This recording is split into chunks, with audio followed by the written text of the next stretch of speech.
বাইরে একটু কাজ করছিলাম। কিছুদিন একটানা বৃষ্টি থাকার কারণে ঘরের চারপাশটা অনেক নোংরা হয়েছিল, সেগুলো ঝাড় দিয়েছি এবং টানা বৃষ্টি থাকার কারণে বাইরে অনেকগুলো কাজ জমে গেছিল, সেগুলো করে আসছি। ঘরে এসে একটু রেস্ট করব, কিন্তু ঘরে এসে দেখি ঘরের অবস্থা আর জায়গায় নেই। এটা কি আমার ঘর নাকি প্লাস্টিকের জঙ্গল না অন্য কিছু জানি না।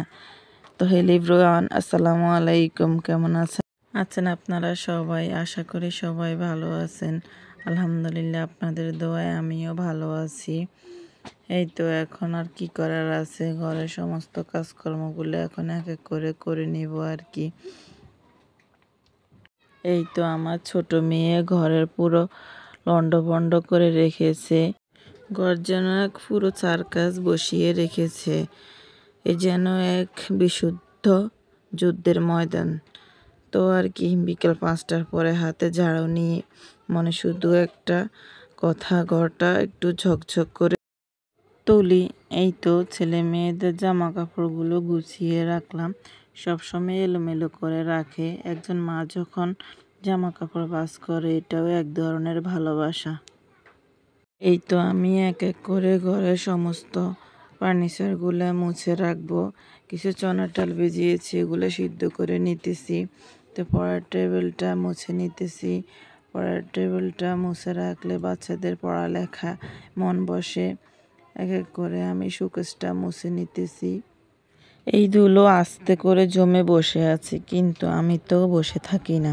এসব কাজ করার সময় একটা কথা বারবার মনে হয়, একজন মায়ের কাজের কোনো শেষ নেই, কিন্তু সেই হাসিটাই তো প্রিয় যখন দেখি ঘরটা ছকছকে আর বাচ্চারা এসে বলে, ওয়াও মা, কি সুন্দর লাগছে।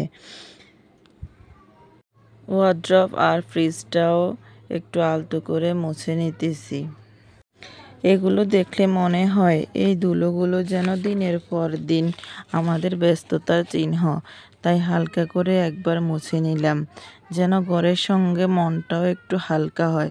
পরিষ্কার জিনিস দেখলে একটা শান্তি কাজ করে। শান্তিটা যেন মুখে আসে না, কিন্তু ভিতরে ভিতরে জায়গা করে নেয়। ঝাড়ু হাতে ঘরটা ঝাড়ু দিয়ে নিব। ছোট ছোট ধুলাবালি চোখে না পড়লেও মনটা ভারী করে রাখে। তাই তো প্রতিদিন একবার হলেও আমি ঘরটা মুছে নিই, যেন ঘরের সঙ্গে নিজের মনটাও পরিষ্কার হয়ে যায়।